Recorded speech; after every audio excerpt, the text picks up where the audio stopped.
भारत की भाषा विद संदीप भटनागर में बहुत बहुत स्वागत है आपका दोस्तों। आज हम बात करेंगे अपने पड़ोसी मुल्क पाकिस्तान की, जो ये सोच के बैठा है कि पिछले 50 दिनों में उसने एक जंग जीत ली है हिंदुस्तान के साथ।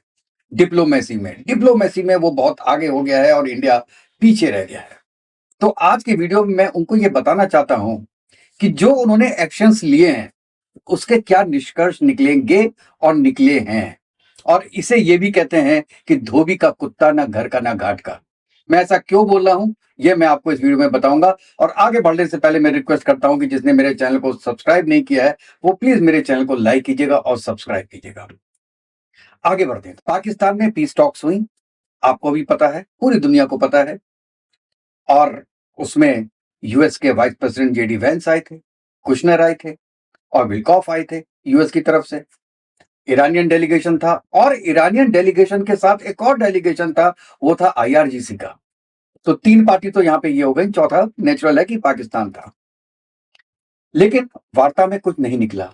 निकला क्या कि जो ईरान के कुछ जर्नलिस्ट थे और यूएस के जो जर्नलिस्ट थे उनको तो आगे चैम्बर तक पहुंचा दिया गया और उन्होंने इंटरव्यूज भी लिए, जो लेवल के लोग आए थे वहां पे। लेकिन पाकिस्तान के जर्नलिस्ट वो केवल किचन में ही रहे, वो उन्हीं की फोटो खींचते रहे कि आज बिरयानी बनी है, क्या आज मटन कोरमा बना है उसके अंदर। तो एक तो उन्होंने, पाकिस्तान ने अपने खुद के जर्नलिस्ट की बेइज्जती की। वो बेइज्जती हुई, वो उनकी इंटरनल चीज है। लेकिन रिजल्ट कुछ नहीं निकला उस मीटिंग का। हाँ, मैं ये कह सकता हूं कि रिजल्ट में ये जरूर निकला है कि जो शांति वार्ता है वो चलती रहेगी और सीज फायर जो 15 दिन का अनाउंस किया था वो चलता रहेगा। जेडी वैंस ने तो क्लियर बोला कि वार्ता फेल हो गई है and we are going back and we will discuss and then maybe come back, may not be coming back, right? और ईरान ने भी बाद में यही बोला है कि हमारी जो शर्तें हैं अगर अमेरिका मान लेता है तो हम बात करने को तैयार हैं। जब शर्तें तुम्हारी मान ली तो तुम नेगोशिएशन क्या कर रहे हो उसके ऊपर। और सेम चीज विद अमेरिका। भाई मुझे ये समझ में नहीं आ रहा है कि मीटिंग में बैठे हो तुम लोग, उसके पहले कुछ होमवर्क किया था? 10 पॉइंट तुमने दिए, 15 पॉइंट यूएस ने दिए यार, उसमें से 3 या 4 पॉइंट तो ऐसे होंगे जो कॉमन होंगे, जिसमें आप लोग पहले एग्री करके गए कि हम ये 4 पॉइंट पे एग्री करते हैं और अगर बाकी पॉइंट में हम एग्री ना भी करें तो कम से कम एक डिक्लेरेशन तो हो जाएगा 4 पॉइंट का। वो भी नहीं कर पाए। मतलब किसी बात पे भी एग्रीमेंट नहीं हुआ। कुछ कह तो रहे हैं, कुछ पॉइंट पे एग्रीमेंट हो रहा था लेकिन नहीं हुआ। तो एक तो यहां पे पाकिस्तान की बहुत बड़ी फेलियर है कि पहले तो उन्होंने होमवर्क नहीं कराया दोनों पार्टी से। अगर आप मीडिएटर बनने की कोशिश कर रहे थे तो मीडिएटर बनते ना। या तो आप ओपनली बोलो कि यू आर ए पोस्टमैन, आप दलाल हैं, जो डॉक्टर जयशंकर ने बोला। और अगर आप दलाल नहीं है तो आपको दोनों तरफ से इनपुट लेके किसी कॉमन ग्राउंड पे आना चाहिए था। वो तो आप बिल्कुल भी कर नहीं पाए। तो एक तरीके से जो आपने टॉक्स कराई उसका कोई रिजल्ट नहीं निकला। और उसके बीच में दोस्तों, मैं अपने दूसरे टॉपिक पे आ रहा हूं, तो बीच में पाकिस्तान ने क्या किया, सऊदी अरेबिया में अपनी 13,000 ट्रूप्स भेज दी और 18 फाइटर जेट्स भेज दिए और कहा कि 2025 में हमारा पैक्ट हुआ है कि सऊदी अरेबिया पे अटैक पाकिस्तान पे अटैक माना जाएगा। और पाकिस्तान ने इसलिए किया क्योंकि इंडिया का भरोसा नहीं है, किस दिन इंडिया अटैक करे तो कम से कम सऊदी अरेबिया हेल्प करने आएगा तो हमारी। भेज दिए यार, 3,000 ट्रूप्स तो पहले से ही है वहां पे पाकिस्तान के, तो उनको 15,000 और भेजने की जरूरत क्या थी? एनीवेज भेज दिए। उससे क्या होगा? उससे क्या? पाकिस्तान ये सोचता है कि ईरान बहुत खुश होगा, शाबाशी देगा। ईरान ने भी क्या किया, इनके जो 2 जहाज थे नेवी के उसको रोक लिया। लेकिन 5 या 6 घंटे बाद डिस्कशन करने के बाद उनको स्टेट ऑफ हार्मोज से छोड़ दिया गया। लेकिन ये ईरान ने इंडिकेशन दिया कि we are not happy with you, what you have done is wrong. आपने हमारे अगेंस्ट में सऊदी अरेबिया में अपनी आर्मी भेजी। और दोस्तों एक बात बताएं, बड़ी बड़ी अजीब सी बात है कि ना ही पाकिस्तान की पार्लियामेंट में कोई अप्रूवल ली गई, ना ही गवर्नमेंट से कोई अप्रूवल ली गई, ना ही किसी भी लेवल पे डिस्कशन हुआ, ना ही शहबाज शरीफ का कोई सिग्नेचर है टीम में जाने के लिए। एक आर्मी चीफ के कहने पे सेना भेज दी गई। अब उससे मैं ये भी कहना चाह रहा हूं, आपका मेरा जो पॉइंट है कि पाकिस्तानी जनता को ये सोचना है कि उनकी औकात क्या है पाकिस्तान में। मतलब कि आप एक कंट्री दूसरी कंट्री में सेनाएं भेज रही है और पब्लिक को पता ही नहीं।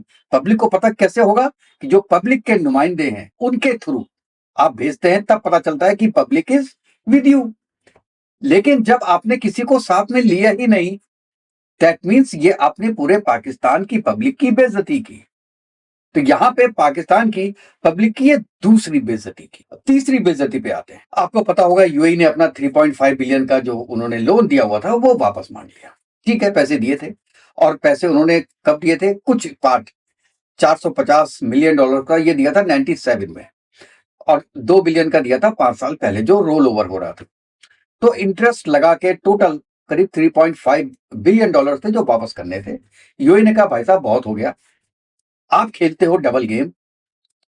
सऊदी अरेबिया पे जब अटैक होता है तो आप जाते हो उसकी सेवा करने के लिए, जबकि सऊदी अरेबिया पे कोई सबसे कम अटैक जो हुआ है जीसीसी नेशंस में वो सऊदी अरेबिया में हुआ है।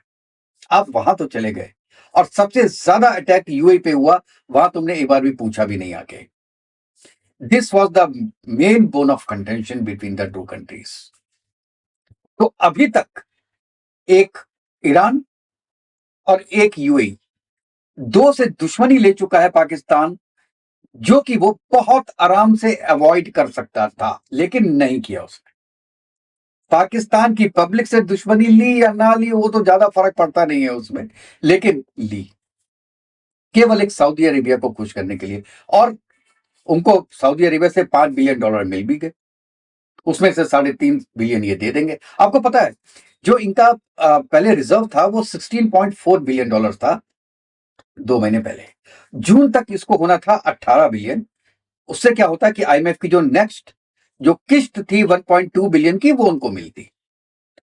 अब क्या हुआ कि अगर ये $3.5 बिलियन दे देते तो जून तक कभी भी $18 बिलियन इनके पास इकट्ठा नहीं होने थे। तो इन पट्टों ने क्या किया? इन्होंने क्या किया? डीजल और पेट्रोल का रेट डबल कर दिए। पब्लिक देगी पैसा ना, और कहा ये कि स्टेट ऑफ हार्मुस में प्रॉब्लम है, वहां से तेल आ नहीं पा रहा है और इसलिए ये इश्यू हो गया, हमको रेट बढ़ाने पड़ रहे हैं।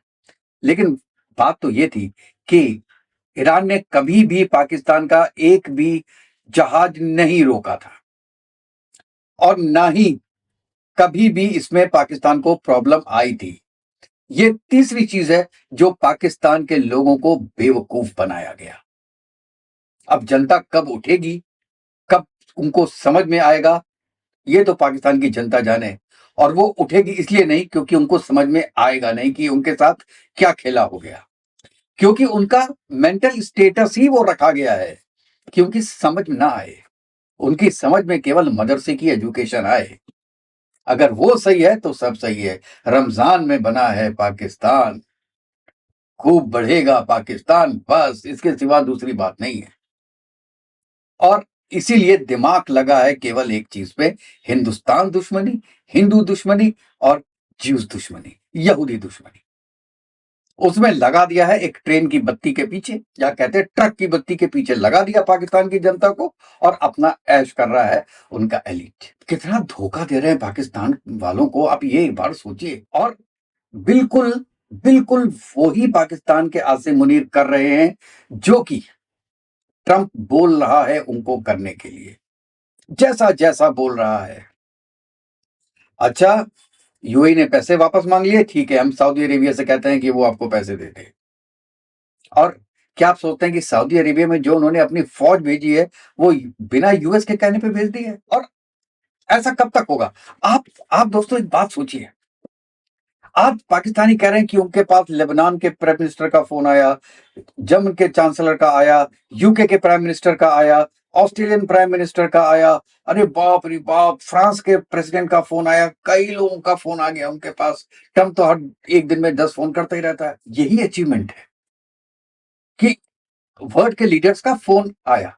हाँ, मैं मानता हूं कि ये एक वक्त के लिए जरूर अचीवमेंट है, क्योंकि सबको चिंता थी स्टेट ऑफ वुमेन्स की और वॉर की जो ईरान और यूएस के बीच में है, बेसिकली इसराइल के बीच में है। चिंता थी इसलिए फोन कर रहे हैं क्योंकि आप मीडिएटर। लेकिन क्या ये कंट्रीज जानते नहीं है आपकी असलियत, आपकी फाइनेंशियल पोजीशन को क्या जानते नहीं है? आपका सीपीआई इन्फ्लेशन 7.3% है आज के दिन में, क्या वो जानते नहीं है? आपके ऊपर टोटल कितना डेब्ट है, क्या वो जानते नहीं है? आपके कंट्री में एजुकेशन की क्या पोजीशन है, वो जानते नहीं है? आपके एक्सपोर्ट कितनी है पर ईयर, क्या वो लोग जानते नहीं है? आप क्या प्रोड्यूस करते हो, क्या वो जानते नहीं है? क्या वो लश्कर तैयबा या जैश ए मोहम्मद का नाम नहीं जानते कोई?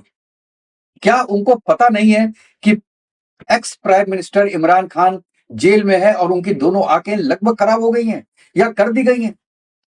क्या उनको ये नहीं पता है कि आपका कोई भी प्राइम मिनिस्टर 5 साल अपने पूरे नहीं कर पाया? और क्या उनको ये पता नहीं है कि आपका कंट्री चलाता कौन है? दुनिया को सब पता है। आपकी एजुकेशन का लेवल भी सबको पता है, लेकिन फिर भी लोग बात कर रहे हैं, ठीक है। लेकिन आप ये सोचें कि उनके बात करने से आपका लेवल बढ़ गया और इंडिया का लेवल कम हो गया, ये बात मानने वाली नहीं है। अच्छा, मैं एक बात और बोलता हूं, मैंने पूरा वीडियो बनाया है इसके ऊपर कि मतलब इंडिया क्यों इन्वॉल्व नहीं हुआ इसके अंदर, तो वो कई पॉइंट्स हैं, मैं उस पर जाना नहीं चाहता अभी डिटेल में। लेकिन हाँ, एक पॉइंट जो मुझे आपके दिन में लगता है कि सबसे इंपॉर्टेंट है, और वो है ट्रंप का नार्सिसिस्ट होना, मेंटली डिसेबल होना। वो नॉर्मल आदमी नहीं है। एबनॉर्मल आदमी से दूसरा एबनॉर्मल आदमी ही डील कर सकता है। दुनिया का कोई भी नेता ट्रंप से डील करना चाहता नहीं है। आसिम मुनीर ने किया क्योंकि वो चाहता था, दोनों की एक कहते सिंक्रोनाइजेशन भी बहुत अच्छी थी। मोदी जी से नहीं हो सकती। मोदी जी एक डेमोक्रेसी में रहते हैं। आप ये बताइए, छोटी सी बात, अगर मोदी जी कहते कि ठीक है मैं इंटरवीन कराता हूं, मैं बैठाता हूं दोनों को, अमेरिका कहता है हमको नहीं जरूरत है आपकी, हमारे लिए पाकिस्तान बहुत अच्छा है, फिर क्या होता? क्योंकि ट्रंप तो कुछ भी बोल सकता है। जो आदमी पाकिस्तान को बैठा सकता है, जिसको और ऐसी जगह बैठाया जहां ना ही वहां पे इसराइल है, ना ही वहां पे जीसीसी कंट्रीज हैं जिनमें स्ट्राइक हो रही है, तब भी बैठा दिया। ऐसा लग रहा है कि वॉर ईरान और यूएसए के बीच में हो रही है, ना कि ईरान और इसराइल के बीच में। तो जब वो कर सकता है तो ये भी कर सकता है। शुरू में नहीं बोलता, बात शुरू हो जाती, उसके बाद वो फोन कर करके मोदी जी से कुछ ऐसी बातें कहलवाता, ऐसी बातें कहलवाने की कोशिश करता जो कि डेमोक्रेसी में नहीं हो सकती, जो कि गलत होती। मोदी जी करते क्या? नहीं करते। और अगर मोदी जी बात नहीं मानते ट्रंप की, तो कन्फ्रंटेशन होता। और ये कन्फ्रंटेशन केवल मोदी जी और ट्रंप के बीच में नहीं होता, ये होता कि इंडिया की 145 करोड़ की जनता और यूएस के बीच में, जो कि मोदी जी नहीं चाहते थे, या कोई भी गवर्नमेंट डायरेक्ट इन्वॉल्व होना नहीं चाहती है, क्योंकि यहां पे डेमोक्रेसी है। पाकिस्तान इन्वॉल्व हो सकता है क्योंकि वहां पे तो डेमोक्रेसी है ही नहीं, और वो तो मैंने आपको बता दिया कि पाकिस्तान की जनता कैसी है। वो तो उल्टे लेटी हुई है, यार ठीक है यार, हो रहा है, नहीं हो रहा, नहीं हो रहा। आसिम मुनीर साहब सात सात सात गिरा दिए, 8 गिरा दिए, 10 गिरा दिए, 11 गिरा दिए, उसी में खुश है। उनका जो नुकसान हुआ है ऑपरेशन सिंदूर में, वो कोई बात नहीं करता। वो केवल 7, 8, 9, 10, 11 बोलते हैं, और बोलता भी कौन है? ट्रंप। उनको पता नहीं कि जो ट्रंप बोलता है उसमें 90% गलत रहता है, 90% फेक न्यूज। एक न्यूज को भी वो सेम नहीं बोल पाया। अरे 5 ही बोल देता, 6 बोल देता, 7 बोल देता, 10 बोल देता, 11 बोल देता, कम से कम नंबर तो सेम रखता। वो नंबर भी सेम नहीं रख पाया। जितनी बार भी उसने इसके बारे में बात किया है, Pakistani general, Pakistani prime minister, अबे नाम भी नहीं लिया कभी, क्योंकि वो तुम्हारा नाम जानता ही नहीं, उसको जानने की जरूरत ही नहीं। वो जानता है बिना नाम जाने ही तुम आओगे, उसका काम करोगे। तो ऐसे में वो मोदी जी से क्यों करता? क्यों मोदी जी को बीच में लाता? या मोदी जी खुद क्यों बीच में आते कि आ बैल मुझे मार? एक बार उसने हामी भर दी तो इस एबनॉर्मल आदमी को झेलेगा कौन?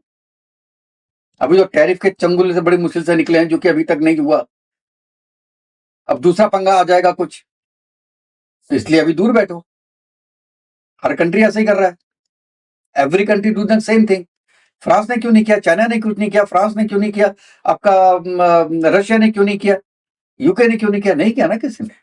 इंडिया ने भी इसलिए नहीं किया। ये मेन रीजन है, मैं बता रहा हूं आपको, बहुत अलग रीजन है इसके, लेकिन मेन रीजन ये है कि आप उस आदमी को झेले को कैसे? या कोई नॉर्मल आदमी हो तो आदमी झेले भी, नॉर्मल आदमी को कैसे झेलो? तो ये जो 4 चीजें मैंने बताई हैं आपको, 4 या 5 चीजें, उससे ये समझ में आता है कि the future is not very easy for Pakistan, क्योंकि वो अपने को ऊंचा दिखाने के लिए और इंडिया को नीचा दिखाने के लिए अपने दोस्त खो रहा है। बन कोई नहीं रहा। बिल्कुल मत सोचिएगा कि एक फोन कॉल कर दिया जर्मन चांसलर ने तो वो दोस्त बन गए पाकिस्तान के। ना, असलियत सब जानते हैं। असलियत तो यूएस भी जानता है, क्योंकि अमेरिकन प्रेसिडेंट ये वाला 1.0 में ट्रम्प क्या बोलता था कि यार ये 32 बिलियन डॉलर खा गए और ये तालिबान की साथ लेते हैं, ये डुअल गेम खेला हमारे साथ। क्या वो भूल गया क्या 4 साल में? अभी तो एक बार भी नहीं बोला, क्योंकि अभी उसको जरूरत है। लेकिन उनकी असलियत भी वो जानते हैं, इंडिया की भी असलियत वो जानते हैं, इसलिए इंडिया के पास नहीं आए, क्योंकि इंडिया ये गेम नहीं खेल सकती और न ही खेलेगी। आप लोग दोस्तों इसके बारे में क्या बोलते हैं, मुझे जरूर बताइएगा कि क्या ये मीडिएशन करा के जो एक 10 दिन की चांदनी कहते हैं ना, 4 दिन की चांदनी फिर अंधेरी रात, तो 4 दिन का उनको एक मसाला तो जरूर मिल गया। दुनिया में हर जगह उनकी वाह तो हो गई, बात तो हो गई, लेकिन क्या पाकिस्तान को इससे कुछ फायदा हुआ या इससे नुकसान हुआ? और नुकसान हुआ तो कितना नुकसान हुआ, इसके बारे में आप जरूर बताइएगा दोस्तों। तो नेक्स्ट वीडियो में मिलते हैं, तब तक के लिए जय हिंद, जय भारत, वंदे मातरम। खुश रहिएगा, स्वस्थ रहिएगा दोस्तों।